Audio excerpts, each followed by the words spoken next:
O Paraíso Proibido. Existe uma cidade que você nunca ouviu falar. Uma cidade que foi apagada dos livros de história, varrida dos mapas, eliminada da memória coletiva americana como se nunca tivesse existido. E talvez seja exatamente por isso que você precisa conhecê-la agora. Imagine por um momento uma rua pavimentada em Oklahoma, no ano de 1921. O sol da manhã reflete nos para-choques cromados de Cadillacs recém-saídos da concessionária. Homens de terno italiano caminham pelas calçadas, chapéus Panamá protegendo seus rostos do calor. Mulheres desfilam com casacos de pele de vison, mesmo no clima quente, porque podem, porque têm. Vitrines de joalherias exibem diamantes que brilham mais forte que as promessas do sonho americano. Um avião particular sobrevoa o distrito pilotado por um empresário local que decidiu que o céu não era limite suficiente. Esta não é uma cena de Manhattan, não é Chicago, não é nenhuma das metrópoles que você estudou na escola. Esta é Greenwood, Tulsa, Oklahoma. E cada pessoa nesta cena próspera, cada dono de negócio, cada piloto, cada mulher de casaco de pele, cada proprietário de Cadillac é negro. Eles chamavam o lugar de Black Wall Street, a Wall Street negra. Mas este apelido não fazia justiça. Era mais que isso. Era a prova viva de que o sistema poderia ser vencido, de que a autodeterminação econômica era possível, de que negros americanos, apenas uma geração após a escravidão, podiam construir riqueza, acumular capital, criar impérios. Era, nas palavras de quem testemunhou, Wakanda, antes mesmo de sabermos o que Wakanda significava. Mas aqui está o que os livros de história não te contaram. Aqui está o segredo que tentaram enterrar sob toneladas de cinzas e décadas de silêncio.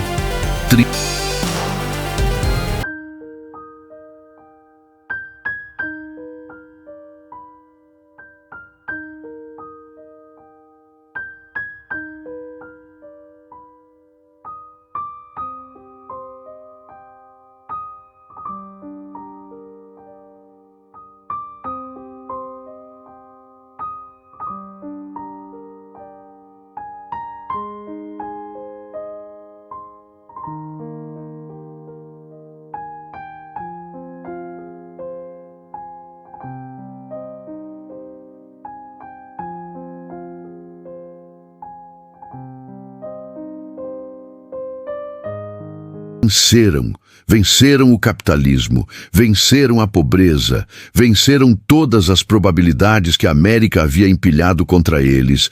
E este pecado, esta vitória impossível, era imperdoável. Meu nome é A Memória, e eu não esqueço, nunca esqueço. Hoje vou te contar a história que tentaram apagar. A história de como a cidade negra mais rica da América foi reduzida a cinzas em uma única noite. E por quê? Porque entender Greenwood não é apenas uma lição de história. É entender como o medo, a inveja e o ódio podem se unir para destruir o que a esperança constrói. Vamos voltar para quando tudo era possível. 1890. Oklahoma é território indígena, ainda não um estado. A terra é dura, o sol impiedoso, as oportunidades escassas. Mas há algo no ar, uma promessa, a promessa de recomeço. Negros recém-libertados migram para o oeste, fogem do sul, onde as leis de Jim Crow estão se endurecendo como concreto ao redor de seus pescoços. Fogem das plantações, onde seus pais foram escravizados. Fogem dos linchamentos que se tornaram entretenimento dominical para famílias brancas. Eles vêm para Oklahoma, porque aqui, dizem, um homem pode possuir terra, pode construir algo próprio, pode respirar. Entre estes migrantes está O.W. Gurley, um homem negro com uma visão simples mas radical, criar uma economia separada. Ele compra 40 acres de terra ao norte de Tulsa e faz algo extraordinário. Ele só vende para outros negros, só aluga para negros, só faz negócios com negros. Não é segregação, é autodeterminação.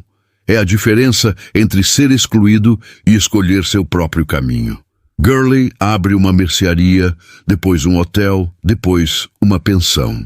Cada dólar gasto por um cliente negro vai para o bolso de um comerciante negro, que compra de um fornecedor negro, que emprega trabalhadores negros, que depositam em bancos negros, que emprestam para empresários negros. O dinheiro circula, gira, multiplica-se. Especialistas estimarão mais tarde que cada dólar circulava 36 vezes dentro de Greenwood antes de sair da comunidade. 36 vezes. Em comunidades brancas, o número era 6. Este é o segredo. O segredo que construiu impérios. Logo, outros seguem o exemplo de Gurley. J.B. Stratford, um advogado negro formado, constrói um hotel de 3 andares com 54 quartos. É o maior hotel de propriedade negra no país. Cristais nos lustres, tapetes persas no lobby. Serviço de quarto que rivaliza com os melhores estabelecimentos brancos. Dr. A.C. Jackson se muda para Greenwood. Os cirurgiões brancos da Clínica Mayo o chamam de o cirurgião negro mais capaz da América. Talvez, dizem em voz baixa, o mais capaz de qualquer cor. Mas ele escolhe Greenwood, escolhe servir sua comunidade. Seus dedos habilidosos salvam vidas que hospitais brancos deixariam sangrar. John e Lola Williams abrem o Dreamland Theatre, um cinema com 600 lugares, poltronas de veludo, tela prateada onde sonhos de Hollywood dançam para plateias negras que não precisam sentar no balcão. Porque este teatro é deles. Simon Barry constrói um império de transporte, ônibus particulares, táxis, uma frota inteira servindo apenas Greenwood. Um homem que nasceu em uma plantação agora emprega dezenas. Possui veículos que custam mais que as casas dos brancos pobres do outro lado da linha. E a linha? Ah, a linha. As ferrovias que cortam Tulsa são a fronteira invisível. Do lado sul, Tulsa branca. Do lado norte, Greenwood negra. 2 cidades em uma, mas apenas uma prosperava. Porque enquanto a economia branca cambaleava após a Primeira Guerra Mundial, enquanto veteranos brancos voltavam para casa sem emprego, sem futuro, sem esperança, Greenwood brilhava. Greenwood tinha mais de 600 empresas, restaurantes de luxo onde você podia pedir lagosta, barbearias onde o corte custava o equivalente a um dia de trabalho, mas homens pagavam porque valiam a pena. Salões de bilhar, boates, hotéis, consultórios médicos, escritórios de advocacia, cinemas, bibliotecas, escolas que ensinavam não apenas leitura, mas orgulho. A Greenwood Row, a rua principal, era chamada de Avenida dos Negros Ricos, não como insulto, como fato. Crianças negras cresciam vendo seus pais como médicos, advogados, banqueiros, pilotos, não como porteiros ou empregadas, como proprietários, como patrões, como reis e rainhas de seus próprios destinos. E do outro lado da linha férrea, os brancos observavam. Observavam através das cercas. Observavam pelos jornais que relutantemente noticiavam o sucesso negro. Observavam com algo ardendo em seus peitos, algo amargo, algo perigoso. Inveja. A inveja é um ácido. Corrói devagar, silenciosamente. Transforma a admiração em ressentimento, respeito em ódio. E em Tulsa, entre 1910 e 1921, este ácido estava comendo as fundações da paz. Porque como ousavam? Como ousavam estes negros, estes descendentes de escravos, estes seres que o sistema americano havia classificado como inferiores, como ousavam ter mais? Mais dinheiro, mais sucesso, mais dignidade. Veteranos brancos, homens que haviam lutado por seu país nas trincheiras da França, voltavam para casa e viam negros dirigindo carros melhores que os deles. Viam casas maiores, viam mulheres mais bem vestidas. E a pergunta ardia: como? A resposta que circulava nos bares brancos, nos clubes, nas igrejas, era sempre a mesma. Tinha que ser crime. Tinha que ser ilegítimo.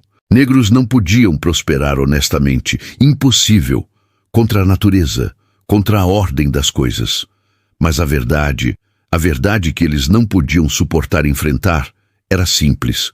Greenwood prosperava porque trabalhava, porque poupava, porque investia, porque se unia, porque fazia tudo o que o evangelho capitalista americano pregava. E fazia melhor. Era a prova viva de que a pobreza negra não era destino. Era escolha. Escolha do sistema. Escolha da opressão. E se esta prova continuasse existindo, todo o edifício de mentiras sobre inferioridade racial desmoronaria. Greenwood não era apenas uma comunidade próspera. Era uma ameaça existencial à supremacia branca, e ameaças, na América de 1921, eram eliminadas. Os sinais estavam lá, para quem sabia ler. O jornal Tulsa Tribune publicava editoriais cada vez mais inflamados. Chamavam Greenwood de antro, de problema, de lugar que precisava ser colocado em seu lugar. A Ku Klux Klan, ressurgida depois de um filme de 1915 chamado O Nascimento de uma Nação, crescia em Tulsa. Cruzes queimavam nas colinas. Homens em capuzes brancos marchavam abertamente pelas ruas. E a polícia olhava para o outro lado. Em Greenwood, as pessoas sentiam a tensão, como uma tempestade se formando no horizonte, o ar pesado, o silêncio antes do trovão. Mas a vida continuava. Porque o que mais poderiam fazer?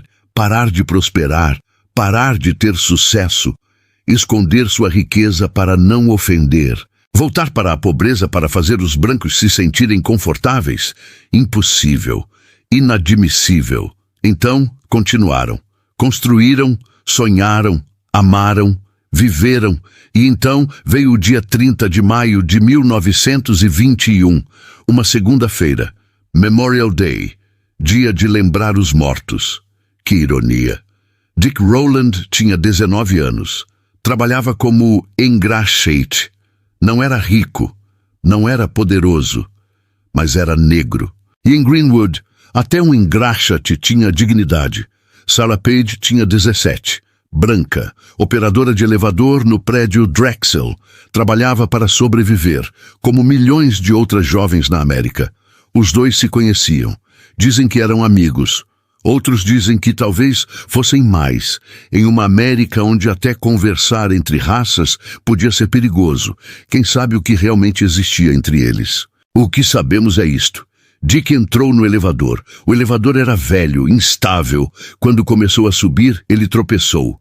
Caiu para a frente. Agarrou o braço de Sarah para se equilibrar. Ela gritou, surpresa, talvez assustada, talvez não. Dick saiu correndo, assustado, porque um homem negro tocando uma mulher branca, mesmo por acidente, era sentença de morte. E pronto. Este foi o momento. O tropeço que mudou tudo. O efeito borboleta que se tornaria furacão. Alguém ouviu o grito. Alguém viu um homem negro correndo. E em uma América onde a fantasia do negro predador sexual era vendida como fato, onde esta mentira justificava 1000 linchamentos, a conclusão foi instantânea. Ataque, estupro, crime. No dia seguinte, terça-feira, dia 31 de maio, o Tulsa Tribune publicou uma manchete. Nab Negro for attacking girl in elevator. Pegaram negro por atacar garota em elevador. O artigo, que seria misteriosamente arrancado dos arquivos mais tarde, supostamente dizia mais, muito mais, incitava, sugeria, empurrava. No final da tarde, uma multidão branca estava se formando em frente ao tribunal onde Dick Rowland estava preso. 100 homens. Depois 200, depois 1000. Homens armados, cordas nas mãos. A palavra linchamento estava em todos os lábios. porque Dick Rowland, este engraxate de 19 anos que havia tropeçado em um elevador, não ia ter julgamento, não ia ter advogado, não ia ter justiça, ia ter corda, e fogo, e morte, como tantos outros homens negros antes dele. Mas algo aconteceu, algo que os linchadores não esperavam. Notícias chegaram a Greenwood. Dick Rowland vai ser linchado, hoje à noite, no tribunal. E os homens de Greenwood, estes empresários, estes veteranos de guerra, estes homens que haviam construído impérios com suas próprias mãos, tomaram uma decisão. Não, não hoje, não este menino, não mais. 75 homens negros se armaram. Rifles, pistolas, armas que haviam carregado nas trincheiras da França. Armas que juraram nunca precisar usar em solo americano. Marcharam até o tribunal. Ofereceram ajuda ao xerife. Ofereceram proteger o prisioneiro. Ofereceram garantir que a justiça, a verdadeira justiça, fosse feita. O xerife recusou. Disse que tinha tudo sob controle. Pediu que voltassem para casa. Relutantes, voltaram. Mas mantiveram suas armas, porque sabiam que a noite estava apenas começando, e estavam certos, porque a multidão branca não estava diminuindo, estava crescendo. 2.000, 3.000, 5.000, uma massa de raiva branca.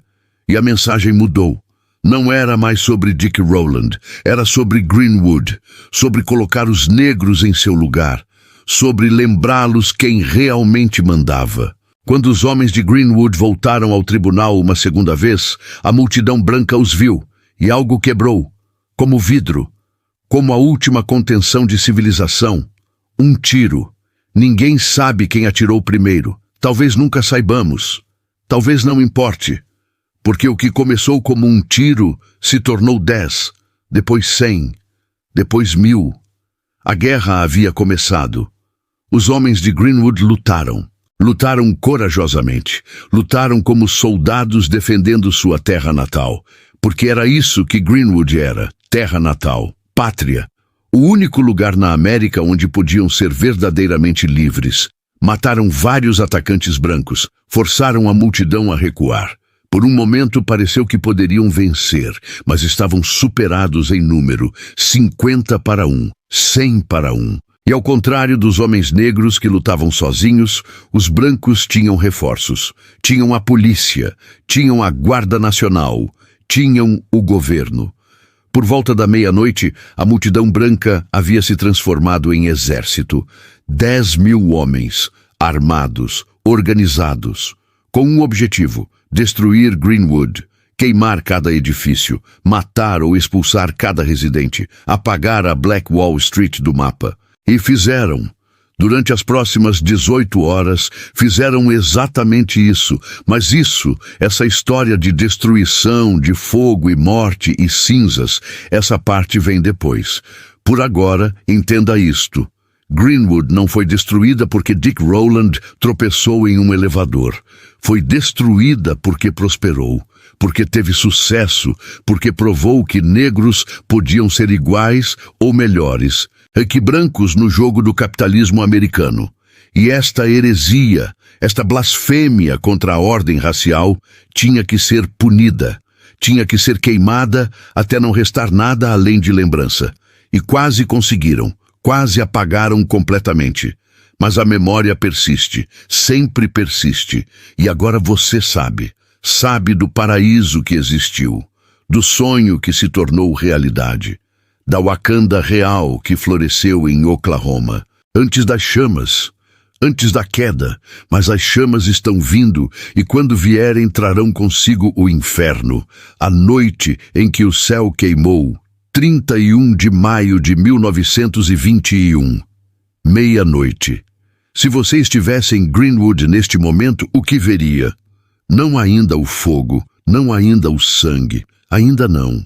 Veria famílias trancando portas, pais carregando rifles para a sala de estar, mães empacotando documentos importantes em malas, apenas por precaução, crianças acordadas, sentindo o terror dos adultos, sem entender por quê, velhos que haviam nascido escravos, rezando que não morressem assim, com tudo que construíram virando pó, Veria homens nas ruas, veteranos posicionados em telhados, outros em esquinas, esperando, porque sabiam que estava vindo, podiam sentir.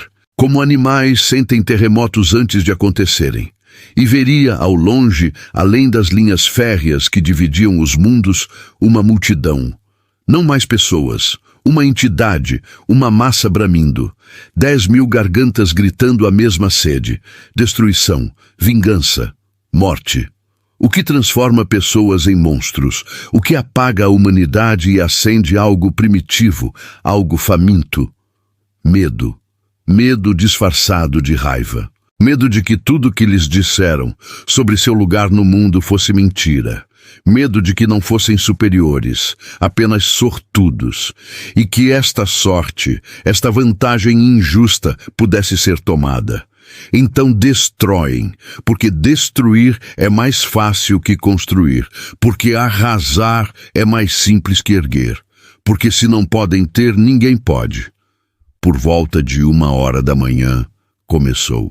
A primeira onda de atacantes brancos cruzou as linhas férreas. Não eram uma multidão desorganizada, eram organizados, divididos em grupos, com líderes, com planos. Os homens de Greenwood abriram fogo. O som de rifles rasgou a noite. Atacantes caíram, outros recuaram. Por um breve momento pareceu que a defesa poderia funcionar, que Greenwood poderia se proteger. Mas então vieram os reforços. A polícia de Tulsa não estava prendendo os invasores. Estava juntando-se a eles. Oficiais de uniforme marchando lado a lado com linchadores. A lei e o crime, indistinguíveis. E pior, muito pior. A Guarda Nacional chegou. Soldados americanos, em solo americano, com armas fornecidas pelo governo americano. E que fizeram? Desarmaram os defensores negros, prenderam homens que protegiam suas casas, escoltaram famílias negras para campos de detenção, enquanto os invasores brancos queimavam livremente. A mensagem era clara. O governo não estava ali para proteger Greenwood, estava ali para garantir sua destruição. Imagine isso. Imagine lutar por seu país em uma guerra estrangeira, sangrar nas trincheiras da França, voltar para casa com honras. Então, ver seu próprio governo armando aqueles que querem matá-lo. Ver a bandeira que você defendeu sendo usada por aqueles que queimam sua casa. Vários veteranos negros mais tarde diriam que 1921 doeu mais que qualquer batalha na Europa, porque na Europa pelo menos sabiam quem era o inimigo. Às 2 da manhã, Greenwood estava sob cerco completo. Grupos de brancos armados invadiam casas. Famílias eram arrastadas para fora. Homens separados de mulheres. Crianças arrancadas dos braços de mães. Qualquer um que resistisse era baleado na hora. Mary E. Jones Parrish, uma professora que sobreviveu ao massacre, mais tarde escreveria seu testemunho.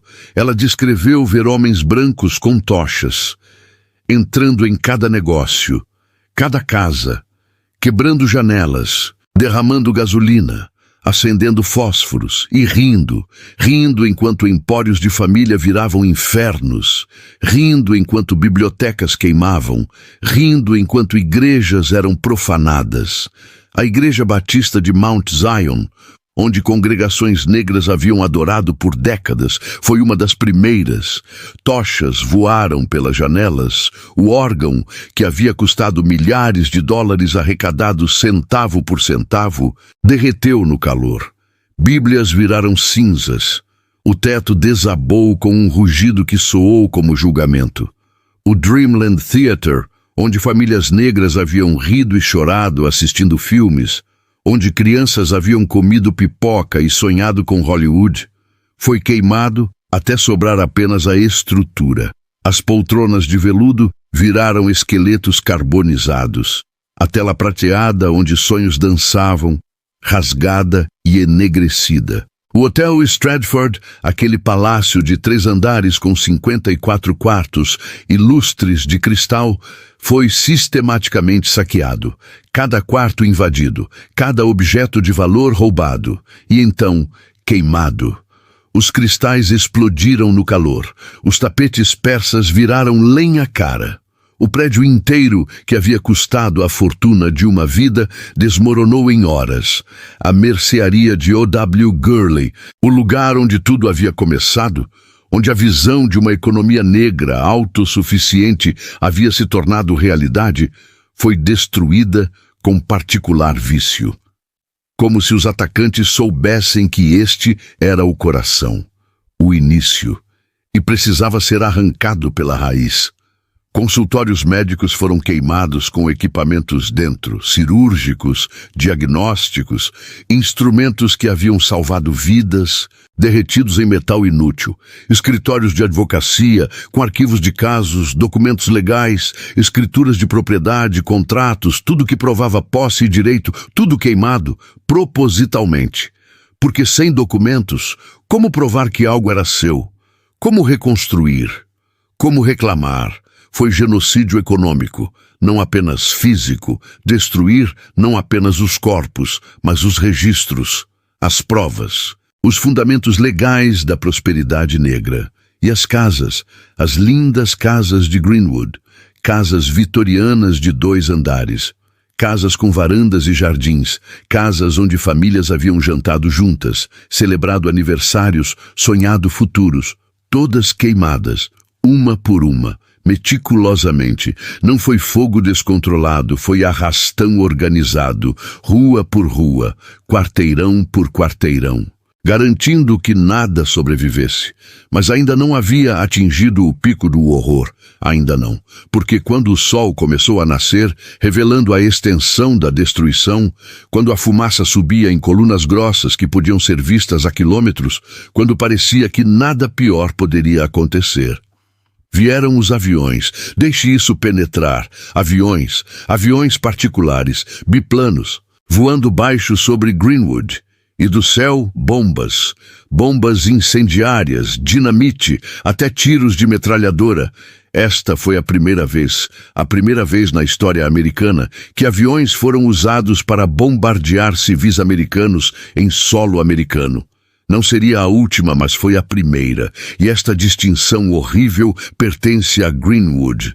Testemunhas descreveram o terror, o som dos motores, a sombra dos aviões bloqueando o sol nascente, e então, queda livre, os objetos caindo, explosões, prédios que ainda estavam de pé, derrubados, pessoas correndo nas ruas, metralhadas do ar, crianças vendo o céu virar inimigo.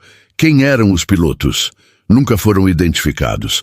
Alguns dizem que eram veteranos da Primeira Guerra Mundial. Outros, entusiastas locais que ofereceram seus aviões particulares para a causa de destruir cidadãos americanos negros. Pense na logística. Alguém forneceu as bombas, alguém autorizou os voos, alguém coordenou. Isto não foi espontâneo, foi planejado, executado, uma operação militar contra civis. E funcionou. Greenwood, que havia sobrevivido à invasão terrestre, que havia resistido bravamente, não podia resistir a ataque aéreo. Como poderia? Quem espera ser bombardeado em sua própria cidade? Às 10 da manhã do dia 1º de junho, Greenwood não existia mais. 35 quarteirões, mais de 1.000 casas, 600 negócios, hospitais, escolas, igrejas, teatros, hotéis, tudo reduzido a escombros fumegantes. Uma área de mais de 1 quilômetro quadrado completamente arrasada, como se tivesse sido bombardeada na guerra. Porque foi. As fotos aéreas tiradas depois mostram algo que parece Somme ou Verdun. Campos de batalha europeus, não uma cidade americana próspera, apenas ruínas, chaminés solitárias se erguendo de fundações carbonizadas, postes de luz retorcidos, carros queimados e silêncio. O silêncio depois que tudo que poderia queimar já queimou. Mas, e as pessoas? As 300 vidas perdidas, os 10.000 desabrigados? Aqui está onde a tragédia se aprofunda, onde o horror humano supera até a destruição material. Porque enquanto Greenwood queimava, seus residentes não estavam livres para fugir. Estavam sendo presos, detidos, marchados em filas. A Guarda Nacional e a polícia reuniram praticamente toda a população negra de Tulsa. Homens, mulheres, crianças, idosos. 6.000 pessoas, marchadas pelas ruas à ponta de baioneta, obrigadas a assistir suas casas queimarem, e então levadas para campos de detenção em solo americano, para cidadãos americanos, cujo único crime foi existir enquanto negros em uma cidade que prosperava. O maior campo foi estabelecido no Parque de Exposições. Cercas de arame, guardas armados, famílias separadas, homens de um lado, mulheres e crianças do outro, sem comida suficiente, sem água suficiente, sem sanitários, por dias. Para sair, precisavam de um cartão verde, um passe assinado por um cidadão branco, um patrocinador branco que atestasse que você era um bom negro, submisso, não problemático, digno de liberdade. Imagine, sua casa queimou, sua família está presa. Você perdeu tudo, e para ter o direito de começar a reconstruir, precisa implorar a permissão de brancos. Precisa provar que merece existir. Muitos foram forçados a trabalhar. Trabalho não pago, limpando os escombros, servindo nas casas de brancos, enquanto ainda estavam tecnicamente detidos. Escravidão com outro nome. E os mortos? 300 é o número oficial. Mas historiadores acreditam que foi muito mais, talvez 1.000, talvez mais, porque muitos corpos foram jogados no rio Arkansas, outros enterrados em valas comuns, outros queimados além do reconhecimento. Até hoje, Tulsa não terminou de encontrar todas as valas. Há suspeitas de valas em vários locais pela cidade, cemitérios secretos, covas coletivas, evidência enterrada. Literalmente. Dr. A.C. Jackson, aquele cirurgião brilhante que a Clínica Mayo chamava de mais capaz da América, foi morto. Ele saiu de casa com as mãos levantadas, rendendo-se, pedindo clemência, e foi baleado na rua. Suas mãos hábeis que salvaram centenas ficaram imóveis no asfalto. Seu crime? Ser negro e bem-sucedido. Famílias foram destruídas, não apenas mortas, destruídas, pais separados de filhos no caos. Alguns nunca mais se encontraram. Crianças perdidas tornaram-se órfãs. Cônjuges buscaram uns aos outros por anos sem sucesso. E os traumas invisíveis. Crianças que testemunharam seus pais serem espancados. Mulheres que foram violentadas nos escombros. Homens que foram forçados a assistir suas conquistas de vida virarem cinzas. Idosos que sobreviveram à escravidão apenas para ver seus netos caçados como animais. Este trauma foi passado, de geração em geração. Avós que não podiam falar sobre aquela noite sem tremer. Pais que ensinaram filhos a nunca prosperar demais, nunca ter sucesso demais, nunca se destacar, porque sucesso era perigoso, porque sucesso podia matá-lo. Como você mede esta perda? Como quantifica não apenas os dólares e propriedades, mas os sonhos, as ambições esmagadas, o potencial assassinado? Economistas mais tarde tentaram calcular. Em valores de hoje, Greenwood perdeu mais de 200 milhões de dólares em propriedade. Mas isso não conta os rendimentos perdidos, os negócios que teriam crescido, as gerações que teriam herdado riqueza, o efeito composto de prosperidade que foi interrompido violentamente. Alguns estimam que o impacto econômico real, considerando gerações, está em bilhões. Bilhões de dólares de riqueza negra que existiria hoje se Greenwood tivesse sido permitida a continuar. Bilhões roubados não apenas dos residentes de Greenwood, mas de seus descendentes, de suas comunidades, do país. Mas números não capturam. Não realmente, porque o que foi destruído não foi apenas dinheiro, foi possibilidade. Foi a prova viva de que o sonho americano estava disponível para negros. Foi a esperança. E quando você mata a esperança, o que sobra? Sobreviventes contam que nos dias após o massacre, Greenwood parecia o fim do mundo, um deserto de cinzas, chaminés apontando para o céu como dedos acusadores. Gatos e cachorros queimados, livros carbonizados, brinquedos derretidos, os pequenos objetos de vida normal, todos destruídos. E o cheiro. Sobreviventes falam do cheiro, madeira queimada, carne queimada, um doce nauseante que grudava na garganta, um cheiro que alguns disseram ter ficado por meses, um cheiro que os perseguiu por décadas em pesadelos. Mas aqui está o que é crucial entender. O que separa Greenwood de outros massacres raciais na história americana. E houve muitos: Rosewood na Flórida, Wilmington na Carolina do Norte, Ocoee na Flórida, East St. Louis. A lista é longa e sangrenta.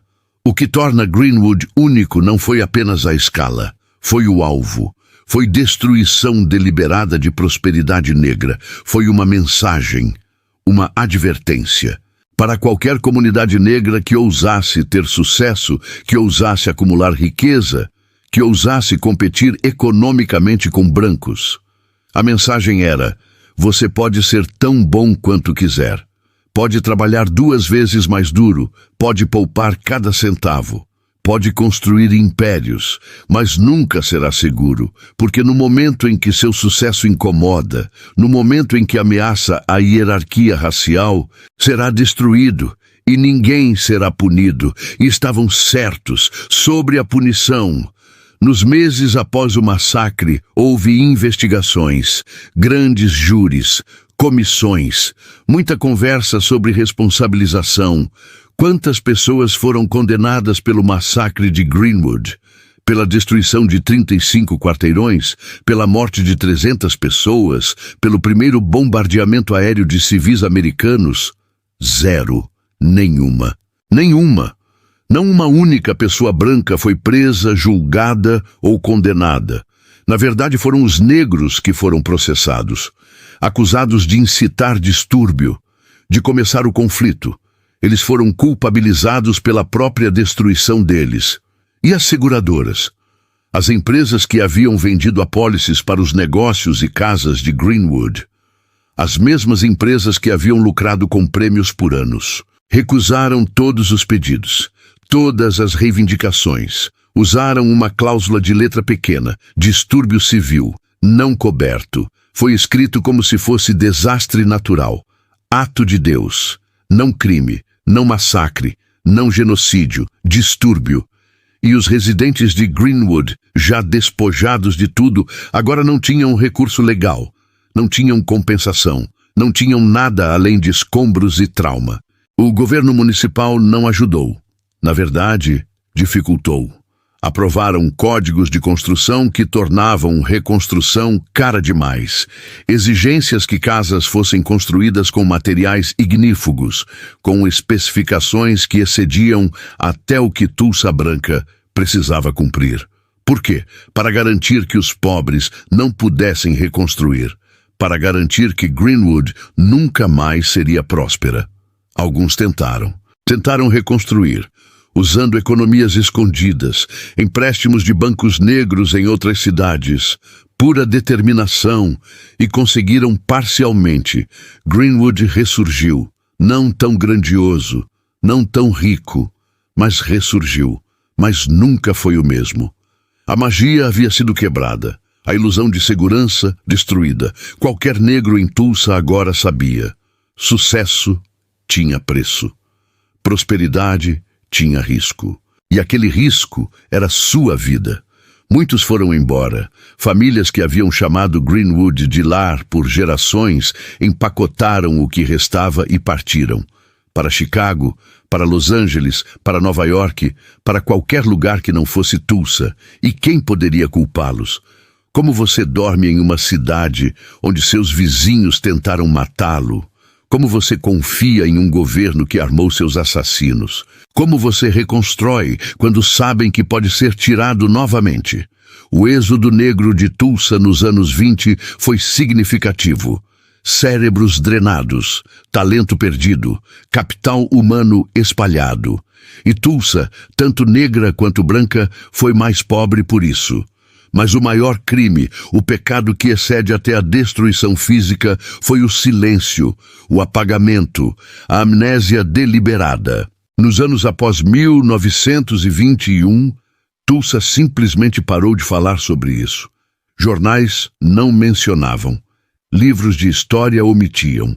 Escolas não ensinavam. Era como se nunca tivesse acontecido. Crianças brancas cresciam em Tulsa sem saber. Seus avós haviam marchado em Greenwood, tinham ateado fogo, tinham matado, os netos nunca sabiam, porque as gerações mais velhas não contavam. Levaram o segredo para túmulos, e crianças negras, muitas também não sabiam, porque seus avós não podiam falar. A dor era grande demais, o trauma profundo demais. Então silenciaram, e o silêncio se tornou ferida não cicatrizada, passada de pais para filhos como herança maldita. Foi só nos anos 70, 50 anos depois, que historiadores começaram a desenterrar a verdade. Começaram a entrevistar sobreviventes antes que morressem. Começaram a encontrar documentos, fotos, evidências, e mesmo então encontraram resistência. Tulsa não queria lembrar, não queria enfrentar, porque enfrentar significaria reconhecer, e reconhecer significaria talvez reparar, e reparação. Impensável. Então o silêncio continuou, por décadas mais. Mas a memória não morre, nunca morre. Fica dormente, espera, e quando o momento é certo, ressurge, e está ressurgindo agora, em escavações arqueológicas procurando valas, em processos judiciais exigindo reparações, em currículos escolares finalmente incluindo Greenwood, em séries de TV e filmes e livros contando a história. Está ressurgindo porque deve, porque a justiça, mesmo atrasada, ainda é justiça. Porque os mortos merecem ser lembrados, porque os sobreviventes e seus descendentes merecem reconhecimento, e porque o país precisa enfrentar o que fez. O que aprendemos com Greenwood, com sua ascensão e queda, com sua glória e destruição? Aprendemos que prosperidade negra sempre foi vista como ameaça. Aprendemos que o sistema nunca foi projetado para permitir verdadeira igualdade.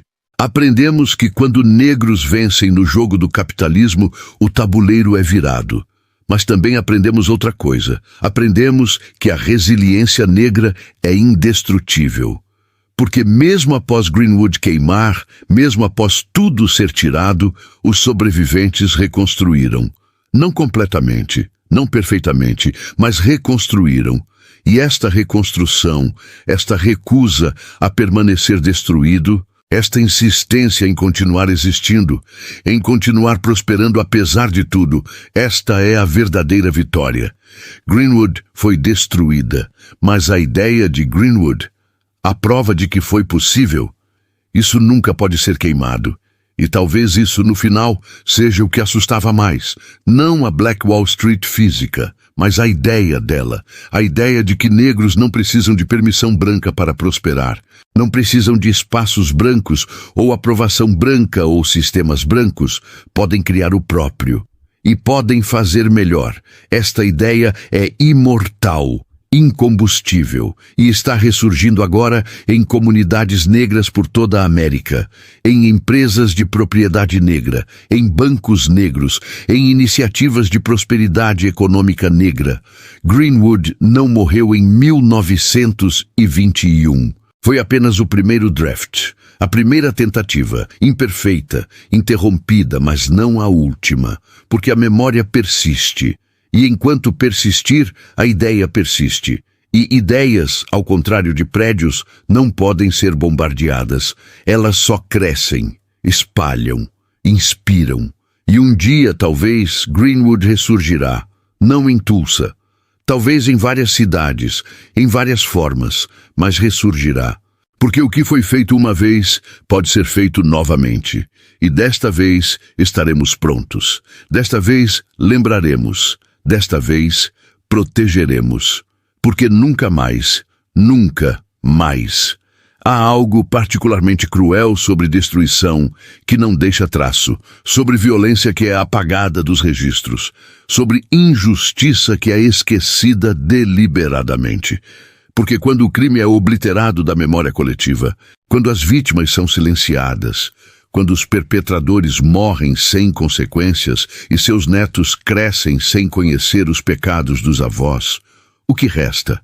Resta uma ferida sem nome, uma dor sem fonte, um trauma que persiste em corpos e comunidades, mas não tem história, não tem linguagem, não tem reconhecimento. E esta, talvez, seja a maior atrocidade de Greenwood. Não apenas a destruição, mas o silenciamento que veio depois. Deixe-me te mostrar como o silêncio funciona, como ele é construído, peça por peça, palavra por palavra, omissão por omissão. Nos dias imediatamente após o massacre, os jornais de Tulsa cobriram o evento. Como poderiam não cobrir? 35 quarteirões destruídos, milhares desabrigados, uma seção inteira da cidade em ruínas. Impossível ignorar. Mas veja como cobriram. Veja as palavras escolhidas. Não foi massacre, foi distúrbio racial. Não foram assassinatos, foram baixas. Não foi destruição intencional. Foi resultado infeliz de conflito entre raças. Como se ambos os lados fossem igualmente culpados. Como se ambos os lados tivessem perdido igualmente. Como se não houvesse vítimas e perpetradores. Apenas participantes em um desacordo que saiu do controle. O Tulsa Tribune, o mesmo jornal cuja manchete inflamatória havia acendido o estopim, publicou editoriais nos dias seguintes. E qual foi o tom? Não arrependimento, não horror, mas justificativa. Os negros tinham se tornado muito orgulhosos, muito independentes, muito prósperos. Precisavam ser lembrados de seu lugar. A tragédia, se havia alguma, era que teve que chegar a este ponto, mas no fundo era necessário para restaurar ordem, para manter hierarquia apropriada. Esta narrativa se solidificou rapidamente, como concreto secando, e quando secou, tornou-se a verdade oficial, a versão que foi registrada, a história que seria contada, e então, ainda mais sinistro, veio a fase 2 do silenciamento. Não reescrever a história, mas apagá-la completamente. Nos anos seguintes, registros desapareceram. Cópias do Tulsa Tribune daquele dia, o dia com a manchete inflamatória, foram sistematicamente removidas de arquivos. Tentaram encontrá-las décadas depois. Sumidas, todas, como se nunca tivessem existido. Relatórios policiais, incompletos ou perdidos. Registros de prisões, fragmentados. Documentação de mortes, subnotificada drasticamente. Era como se alguém tivesse passado pelos arquivos com borracha, apagando evidências. E talvez alguém tenha. Fotos existem. Muitas fotos. Porque em 1921, câmeras eram comuns.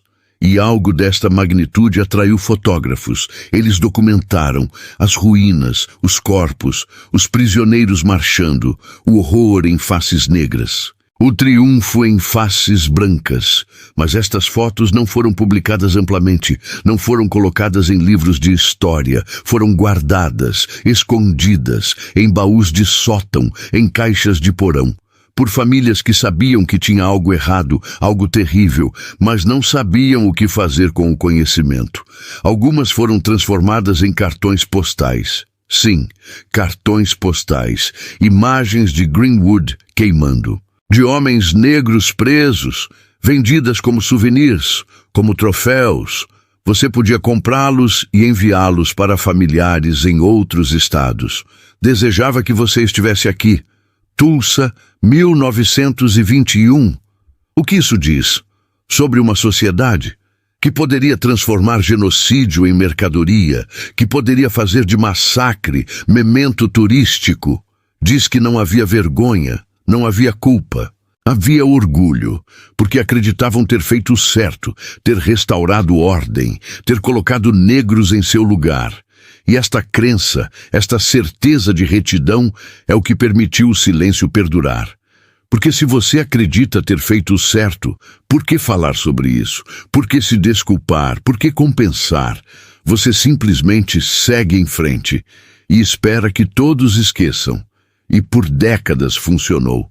Crianças negras em Tulsa, nos anos 40 e 50, cresciam ouvindo sussurros. Vovó tinha vivido através de algo terrível, mas ela não falava sobre. Apertava os lábios quando perguntada, mudava de assunto, e seus olhos por um momento ficavam distantes, assombrados, e então ela voltava, e oferecia biscoitos, e nunca mencionava Greenwood.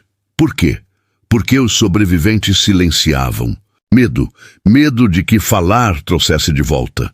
Medo de que contar seus filhos carregaria o trauma para a nova geração. Medo de que, se brancos soubessem que eles se lembravam, fossem vistos como problema, como ressentidos, como perigosos. E vergonha. Não vergonha de ter feito algo errado, mas a vergonha que vítimas frequentemente carregam. A pergunta que não pode ser respondida. Por que nós? O que fizemos de errado? E a resposta tóxica que a sociedade branca oferecia. Vocês foram bem-sucedidos demais. Vocês subiram demais. Vocês esqueceram seu lugar. E alguns sobreviventes, quebrados pelo trauma, internalizaram isso. Começaram a acreditar que talvez, de alguma forma, havia sido culpa deles. Que se não tivessem prosperado tanto, não tivessem sido tão orgulhosos, talvez tivessem sido poupados. Esta é a crueldade final da opressão. Não apenas machucar, mas fazer as vítimas questionarem se mereciam ser machucadas. Crianças brancas em Tulsa, durante o mesmo período, cresciam em completa ignorância. Seus avós haviam marchado em Greenwood, haviam carregado tochas, haviam puxado gatilhos. As crianças não sabiam, porque os avós não contavam, levavam para túmulos. E os professores não ensinavam. Os livros didáticos não mencionavam. Tulsa tinha desenvolvido amnésia coletiva, uma cidade inteira fingindo que um terço dela não havia sido queimado. Uma comunidade inteira atuando como se genocídio não tivesse acontecido em suas ruas. Mas silêncio não é vazio, silêncio é barulhento, grita em ondas ultrassônicas que apenas os traumatizados podem ouvir. Vibra em frequências que apenas descendentes de vítimas sentem em ossos. E teve consequências, reais, mensuráveis, consequências que moldaram Tulsa, Oklahoma, e sim, a América, por gerações. Primeira consequência, riqueza perdida. Não apenas para a geração que viveu 1921, mas para todas que vieram depois. Riqueza é geracional. Você constrói, você passa. Seus filhos constroem sobre o que você deixou. Eles passam para os deles. Cada geração adiciona. E ao longo de 100 anos, este efeito composto cria dinastias, cria segurança, cria opções. Mas e se a primeira geração tem tudo tirado e não recebe nada de volta? Então a segunda geração começa do zero, e a terceira também, e a quarta. E cada uma sobe a mesma colina que a anterior, sem nunca alcançar o topo porque não há fundação, não há herança, não há impulso acumulado.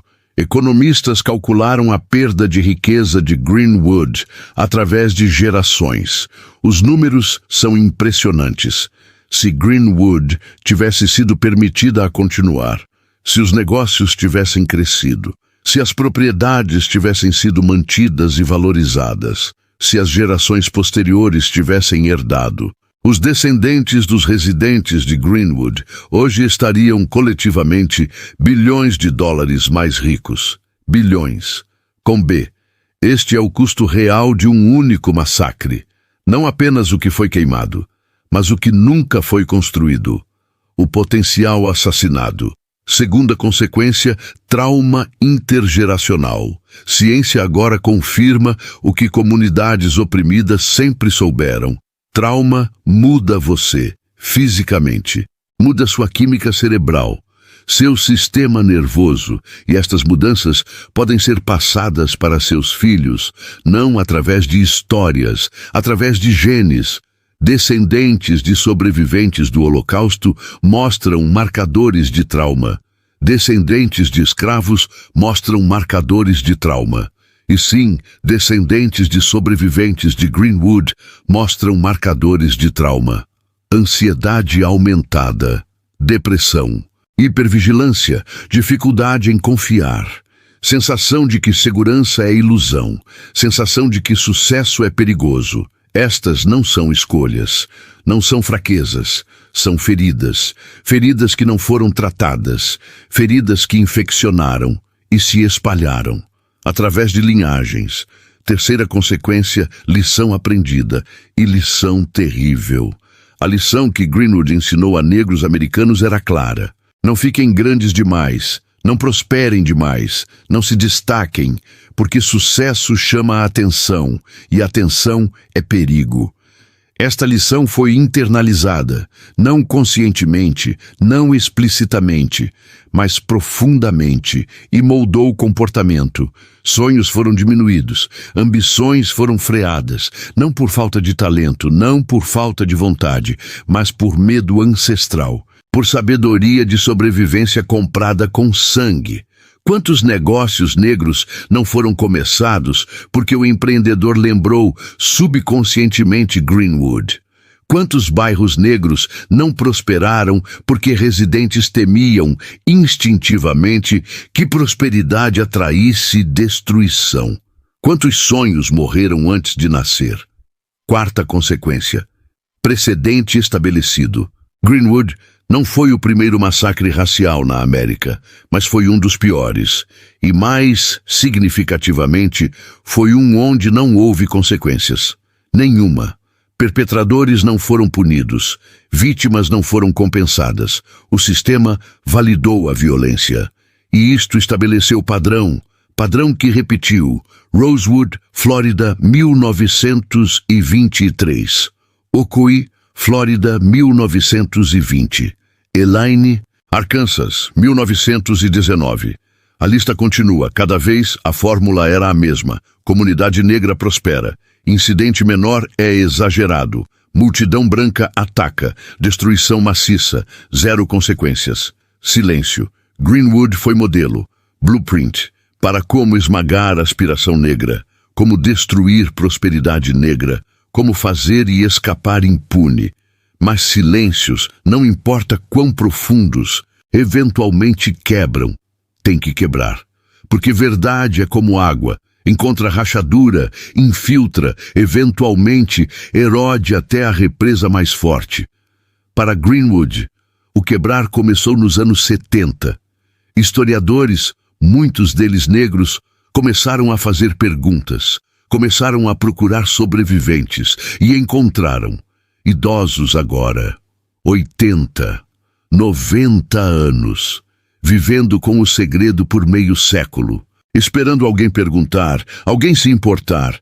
E quando perguntaram, as comportas abriram, histórias jorraram, lágrimas jorraram, memórias que haviam sido trancadas, liberadas, e eram horríveis, detalhadas, consistentes. Estas entrevistas foram gravadas, documentadas, arquivadas, e lentamente, pacientemente, historiadores reconstruíram o que havia acontecido, não apenas o esboço, os detalhes, os nomes, os lugares, os métodos.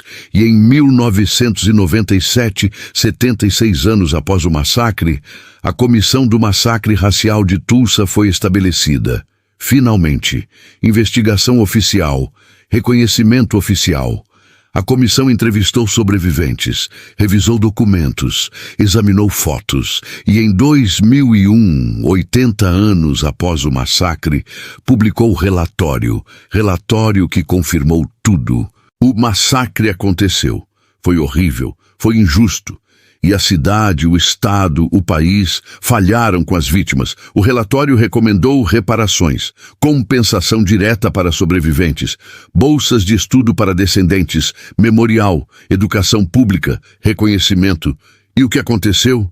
Quase nada. O estado de Oklahoma recusou reparações diretas. Alegou que muito tempo havia passado.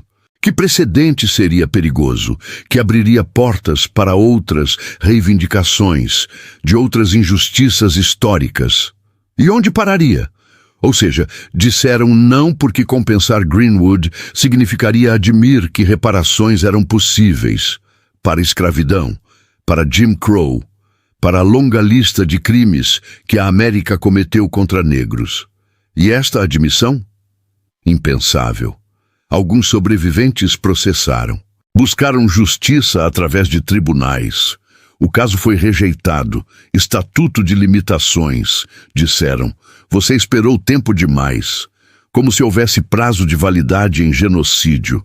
Por 2010, a maioria dos sobreviventes havia morrido. Levaram suas histórias, suas dores, suas esperanças de reconhecimento, levaram para túmulos, mas alguns permaneceram. Viola Fletcher, Leslie Benningfield Randall, Hughes Van Ellis, os últimos sobreviventes conhecidos, crianças quando aconteceu, agora centenários, mais de 100 anos, esperando, ainda esperando, por justiça, por reconhecimento, por desculpa. Em 2021, 100 anos após o massacre, Tulsa finalmente prestou atenção, não por escolha, por pressão. O assassinato de George Floyd havia despertado o país. Conversas sobre injustiça racial estavam em toda parte. E, de repente, Greenwood era relevante novamente. Timely. Não como história, como advertência. Porque o que Greenwood ensina é simples. A América nunca tolerou prosperidade negra que desafiasse supremacia branca. Nunca tolerou sucesso negro que fizesse brancos se sentirem inferiores. E os métodos usados para esmagar este sucesso variavam. Mas o objetivo permanecia constante: destruir, desmoralizar, desmembrar e depois silenciar, apagar, esquecer. Mas algo está mudando. Lentamente, vagarosamente, mas mudando. Em 2021, o centenário do massacre, escavações começaram, procurando valas, procurando os mortos, porque Greenwood merece contar seus mortos, merece nomes, merece túmulos, merece luto adequado. Em 2021, currículos mudaram. Escolas de Oklahoma foram obrigadas por lei a ensinar sobre o massacre. Crianças finalmente aprendendo história que seus avós esconderam. Em 2021, sobreviventes finalmente testemunharam perante Congresso. Viola Fletcher, aos 107 anos, contando sua história, pedindo, implorando por reconhecimento, por reparação, por justiça antes de morrer. E o Congresso ouviu, simpatizou, aplaudiu e não fez nada, porque fazer algo significaria precedente, significaria que a América deve a negros, não apenas simpatia, não apenas reconhecimento, mas compensação material, dinheiro, terra, reparação. E este passo, ainda muito grande, ainda muito assustador, ainda muito custoso, mas a conversa mudou, a consciência mudou. Greenwood não é mais segredo, é ensinado, é filmado, é lembrado, e talvez, apenas talvez, isto seja o começo, não de reparação completa, não de justiça plena, mas de reconhecimento, de enfrentamento, de verdade. Porque verdade é o primeiro passo, sempre é. Antes de curar, deve-se nomear a ferida. Antes de reparar, deve-se admitir o dano. Antes de seguir em frente, deve-se olhar para trás. E a América está começando, apenas começando a olhar para trás, para Greenwood, para os outros massacres, para a longa história de violência racial que pavimentou estradas de privilégio branco e pobreza negra. É desconfortável, é doloroso, é caro, em todos os sentidos da palavra, mas é necessário, porque a alternativa é continuar o silêncio, continuar a amnésia. Continuar fingindo que história não importa, que passado é passado, que podemos simplesmente seguir em frente sem enfrentar o que ficou para trás. Mas não podemos, porque o passado não fica para trás, persegue, assombra, molda o presente. e continuará moldando até ser confrontado. Greenwood nos ensina isto. Nos ensina que injustiça não resolvida não desaparece, fermenta, apodrece, envenena gerações. Nos ensina que riqueza roubada não é apenas dinheiro perdido, é futuros roubados, potencial assassinado, sonhos estrangulados no berço. Nos ensina que trauma não tratado não sara, transmite, de pais para filhos, de avós para netos, até que alguém finalmente diga: basta, vamos enfrentar, vamos curar, vamos reparar. Então, o que fazemos agora com este conhecimento? Com esta história?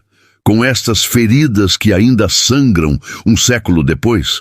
Primeiro lembramos os nomes, os rostos, as histórias, os 35 quarteirões, as 600 empresas, as 300 vidas, as 10.000 pessoas desabrigadas. Lembramos que isto aconteceu, não em país distante, não em era antiga, mas aqui, na América, em 1921, vida de bisavós. Memória viva. Segundo, ensinamos. Ensinamos nossos filhos, ensinamos estudantes, ensinamos qualquer um que ouça, porque ignorância é como o silêncio retorna, como amnésia é mantida, conhecimento é antídoto, educação é vacina. Terceiro, reconhecemos, não apenas eventos, mas impacto, não apenas o que foi destruído, mas o que nunca foi construído, não apenas mortes, mas futuros roubados. Reconhecemos que Greenwood não é apenas história, é presente, porque seus efeitos ainda ressoam. Quarto, reparamos, e este é o difícil, porque reparar significa custar, significa brancos que se beneficiaram de sistema construído sobre destruição de prosperidade negra.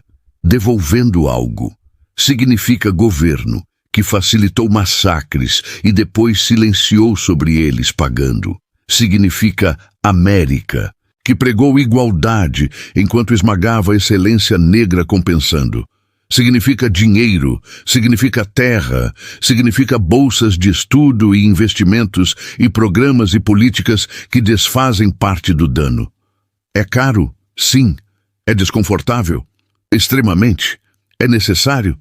Absolutamente, porque a alternativa é continuar vivendo em país construído sobre injustiça não resolvida. Continuar passando trauma e desigualdade para novas gerações. Continuar fingindo que somos terra de oportunidades iguais, quando história prova que oportunidade nunca foi igual. E quinto, mais importante, aprendemos. Aprendemos a lição de Greenwood, não a lição que perpetradores queriam ensinar, não que negros devem saber seu lugar, não que prosperidade negra é ameaça, mas a lição real. A lição que Greenwood viveu, mesmo em sua morte, que comunidade negra pode construir impérios, que autodeterminação econômica é possível, que quando negros controlam suas próprias economias, prosperam, que Black Wall Street não foi anomalia, foi template, e que pode ser feito novamente, deve ser feito novamente, está sendo feito novamente. Em cidades por toda a América, novas Greenwoods estão surgindo. Não chamadas assim, não replicando exatamente, mas seguindo mesma visão. Empresas negras, bancos negros, investimento negro em comunidades negras, dinheiro circulando internamente, riqueza construindo, gerações beneficiando. E desta vez estamos atentos. Desta vez lembramos história. Desta vez sabemos que prosperidade negra será desafiada, será resistida, será atacada. Talvez não com bombas e fogo, mas com leis de zoneamento, com gentrificação, com predatory lending, com policiamento excessivo, com 1000 métodos modernos que atingem mesmo o objetivo que tochas de 1921. Destruir, dispersar, desapropriar, mas desta vez resistimos, desta vez protegemos, desta vez não silenciamos, porque Greenwood não queimou em vão. Seu legado não é apenas cinzas. É advertência, é inspiração, é blueprint. E seu chamado através de século é claro. Construa, mas proteja, prospere, Mas lembre, sonhe, mas aprenda. Aprenda que sistema nunca foi projetado para permitir igualdade real. Foi projetado para manter hierarquia. E quando hierarquia é ameaçada, sistema responde. Violentamente se necessário.